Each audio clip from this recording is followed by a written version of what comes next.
MPG కార్యాలయంలో press మీట్లో ఉద్దేశించి మాట్లాడేదేమనగా బీసీ రిజర్వేషన్ 42% కావాలంటే ముందు పార్లమెంట్లో బిల్లు పెట్టాలి, పార్లమెంట్ నుంచి అసెంబ్లీకి రావాలి, అసెంబ్లీ నుంచి మన ఏదైతే బీసీలు ఐక్యమత్యంతో ఎస్సీలను ఎస్టీలను బీసీలను మైనారిటీలను కలుపుకొని పోతే అది మనము సాధించుకునే దిశగా మనం ఉంటాము.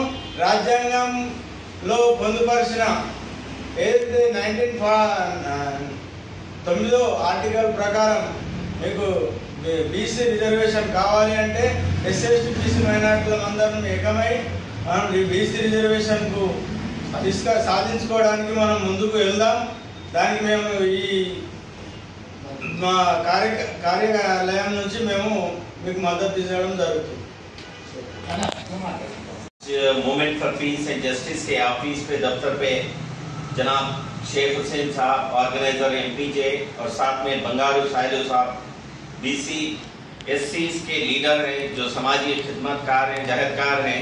आज हमारे ऑफिस पे एक प्रेस मीट के दौरान उनकी हाजिरी हुई और साथ में हमारे वकील साहब भी हैं।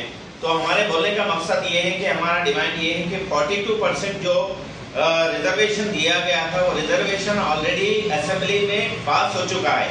अगर पास होने के बावजूद भी इस 42% रिजर्वेशन को पार्लियामेंट में अगर पास किया जाए, अगर बीसी वगैरह को इसका अगर रिजर्वेशन दिया जाए तो इसका भरपूर फायदा जो बिलो पॉवर्टी लेवल के जो अक़लियती लोग हैं माइनॉरिटीज हैं उनको फायदा होने के ज्यादा अंदेशे रहते और ज्यादा फायदामंद रहेगा।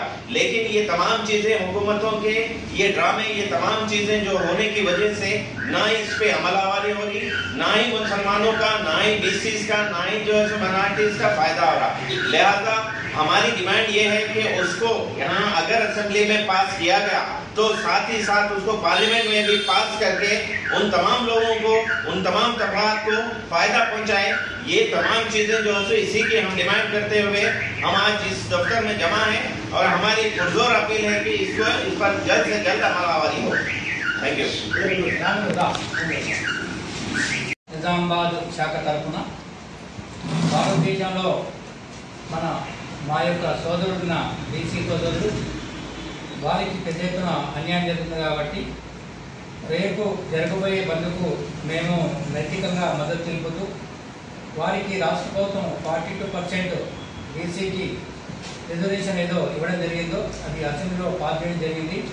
కానీ వారికి చిత్తశుద్ధి ఉంటే తప్పకుండా వారు పోరాటం చేసి మిగతా రాజకీయ పక్షాలను తీసుకువెళ్ళి పార్లమెంటులో ఈ బిల్లును పెట్టి ఇతర ఎంపీలతో దీన్ని పాస్ చేయించే ప్రయత్నం చేయాలి.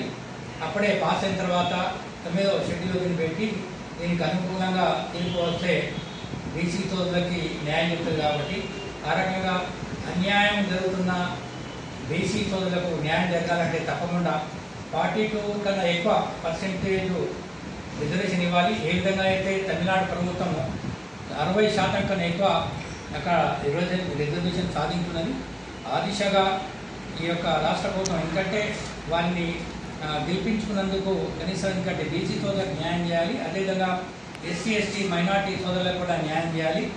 నేను ప్రత్యేకించి చెప్పదలుచుకున్నటువంటి ఈ సందర్భంగా దేశంలో ఏదైతే జనాభా ఉందో దమాషా పద్ధతి ప్రకారం ఎవరి వాటా ఎంత అయితే ఉందో ఆ వాటా వారికి ఇస్తే ఈ గొడవలు ఉండవు. ఆ దిశగా కూడా ప్రయత్నం చేయాలి. దమాషా పద్ధతి ప్రకారం వారి వాటా దక్కించుకునే విధంగా మనం ప్రయత్నం చేస్తూ ప్రభుత్వాలు కూడా వారికి ఆ శాతం ప్రకారం కేటాయిస్తే చాలా బాగుంటుందని చెప్పి ఈ సందర్భంగా నేను డిమాండ్ చేస్తున్నాను. రేపటి బంద్ కూడా మేము మద్దతు తెలుపుతున్నాం మోరల్గా. Thank you. Sheikh Hussain MPJ district organiser.